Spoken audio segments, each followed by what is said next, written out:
Ciao e benvenuti o bentornati sul nostro canale. Allora, erano mesi che pensavo di girare questo video e avevo qualche dubbio. Perché ho qualche dubbio? Ho qualche dubbio perché esistono dei professionisti che si occupano di questo, quindi della gestione social, in particolare per artisti, per artigiani e quindi diciamo che chiaramente questo video non vuole competere con questi professionisti, ma vuole essere un racconto della nostra esperienza che magari può essere utile a qualcuno o magari no. Magari diremo delle ovvietà, però magari in mezzo a queste ovvietà si possono aprire, più che altro si possono stimolare delle domande che ci possono poi portare a delle risposte, perché chiaramente quando uno nel proprio lavoro, che è questo, è costretto a comunque, è costretto comunque a fare dei lavori accessori, dei lavori satelliti del proprio lavoro, cerca di aggiornarsi, cerca di fare delle cose, ma non sarà mai un professionista del settore. Onestamente a me diverte la gestione social, soprattutto la gestione di Instagram e di YouTube. Chiaramente so benissimo che se avessi la disponibilità, soprattutto economica, di rivolgermi a un professionista vero, perché poi ci stanno tante cose improvvisate, questo è un altro discorso, insomma, so benissimo che riuscirei a raggiungere dei risultati maggiori. E quali sono questi risultati maggiori che si vogliono ottenere con la gestione social avendo uno studio d'arte? Le vendite oppure diciamo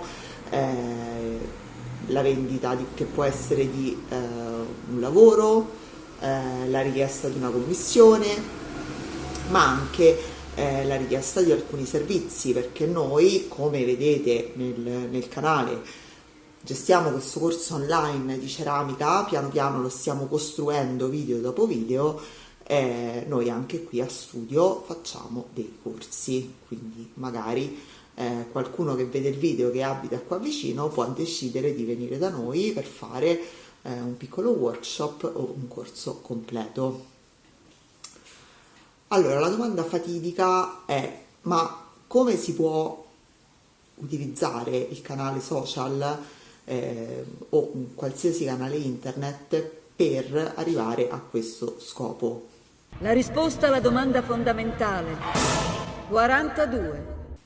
Allora, cercando di rispondere a questa domanda mi è venuto in mente questo passaggio di un film, di questo film.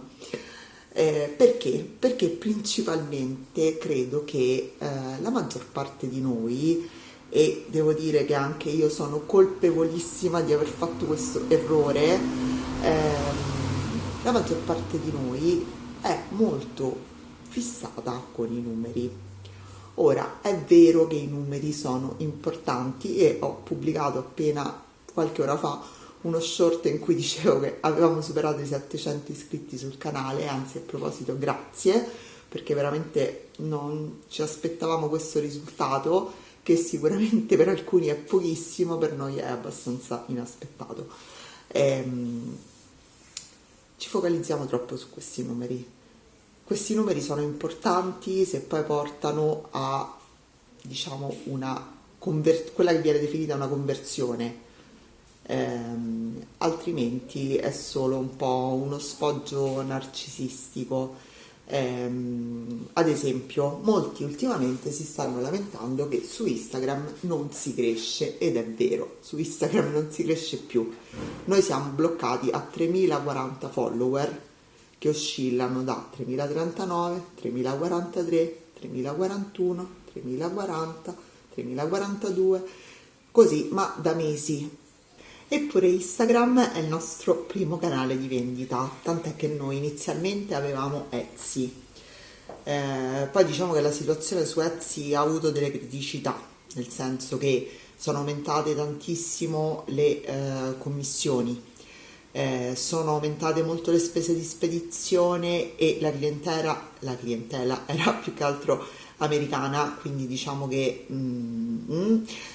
sono subentrate moltissime persone che vendevano soprattutto cose digitali, quindi insomma da pochi euro, eccetera, eccetera. Quindi il mercato si è orientato su qualcos'altro che per noi non era più valido.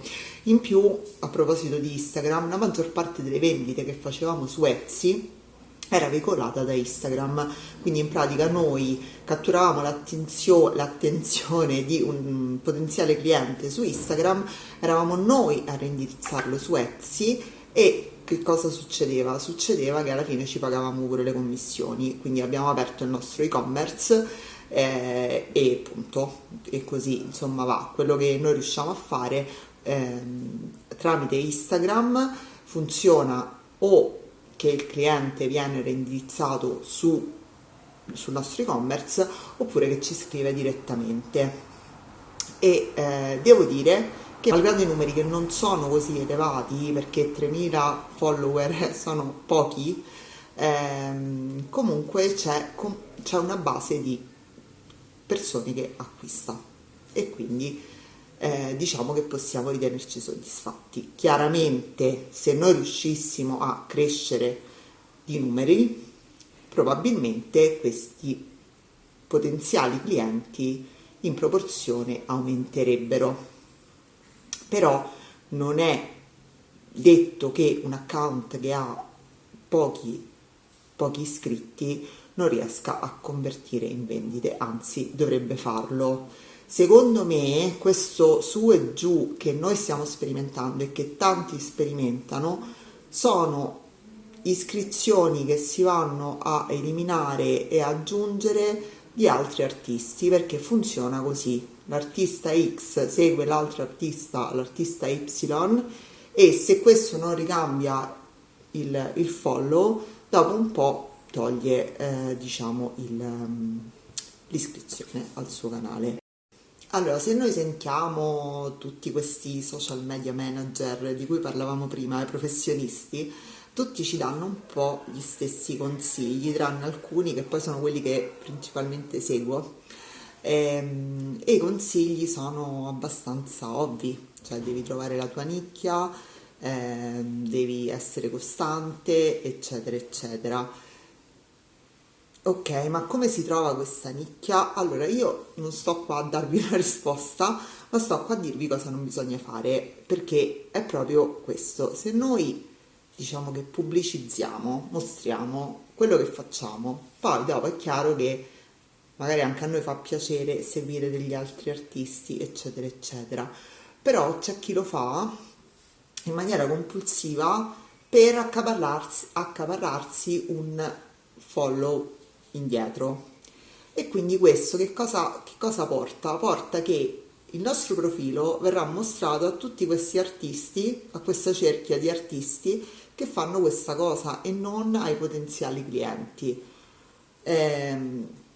Secondo me la cosa principale è mettersi là e studiare un pochino il proprio insight, le proprie statistiche, perché ad esempio adesso tutti su Instagram dicono che bisogna pubblicare senza hashtag, però se uno va a vedere, io per esempio sono andata a vedere i nostri insight e moltissime interazioni, moltissime visualizzazioni del nostro lavoro vengono da là.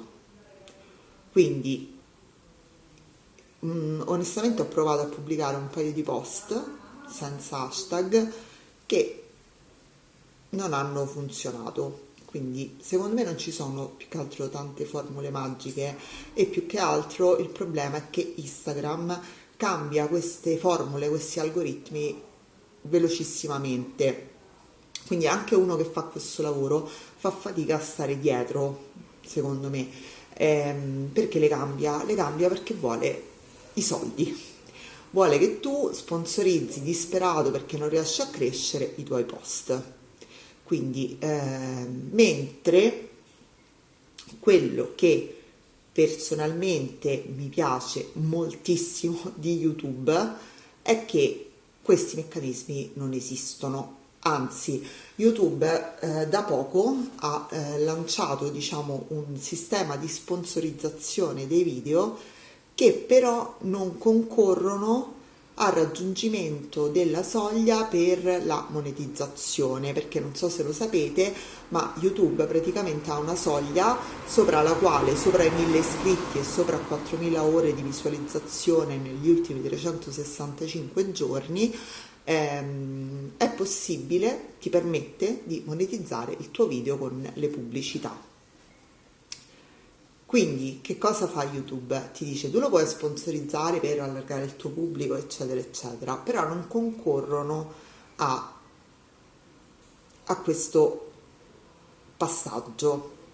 E secondo me questa è una cosa molto democratica, perché diciamo poi si basa sul merito principalmente, anche se chiaramente è vero, se tu sponsorizzi il video magari più persone si iscriveranno al tuo canale e quindi magari il video successivo che non è sponsorizzato e quindi ha tutte le visualizzazioni che concorrono alla monetizzazione verrà visto da più persone. Però secondo me è un sistema più meritocratico. E tornando a noi, a quello che è la nostra esperienza, quindi io dico intanto di focalizzarsi, se vi volete focalizzare sui numeri che già avete, cioè 3000 persone comunque che seguono il nostro Instagram e tutti i giorni vedono una scultura uscita dal forno, una scultura in lavorazione, così sono come 3000 persone che si affacciano qui alla vetrina dello studio ogni giorno, potenzialmente. E poi, come dicevo, se queste 3000 persone sono quelle giuste, vorrà dire che magari noi vendiamo di più di una persona tramite Instagram, di una persona che magari ha 10 volte 10 volte i follower rispetto a noi. Per quanto riguarda YouTube, 700 iscritti, che davvero sono pochi e davvero li abbiamo conquistati a fatica nell'arco di un anno, perché è molto difficile crescere su YouTube per alcuni, secondo me in alcuni settori, tipo nel nostro è complicato, magari in altri no. Per esempio, se uno fa un video come crescere su YouTube, certo che la maggior parte di chi ha un canale vuole crescere su YouTube, quindi la maggior parte delle persone guarderà questo video. Se io ti insegno a lavorare la ceramica, non è detto che insomma tutte queste persone abbiano sta voglia di imparare a lavorare la ceramica. Però queste 700 iscritti e queste visualizzazioni poche che noi abbiamo ricevuto ai nostri video ci hanno portato queste conversioni, cioè ci hanno portato gente che ci ha chiesto dei lavori, persone che ci hanno chiesto dei corsi, eccetera, eccetera. Quindi una cosa che è iniziata non con queste aspettative, cioè noi avevamo voglia di fare questo canale YouTube, io personalmente da anni, erano anni che volevo farlo, così, e ho pensato di farlo nel momento in cui abbiamo aperto lo studio, perché mi piaceva l'idea di iniziare queste due cose contemporaneamente. Ed è una cosa nata per gioco, senza aspettative, e invece si sta rivelando comunque qualcosa di buono per noi, malgrado non ci siano questi grandi numeri. Quindi non so se la risposta a tutto è 42, però credo che la risposta a tutto non sia un numero. Fatemi sapere la vostra esperienza, fatemi sapere cosa ne pensate e ci vediamo al prossimo video, che invece sarà un video del corso di ceramica e spero che sarà interessante.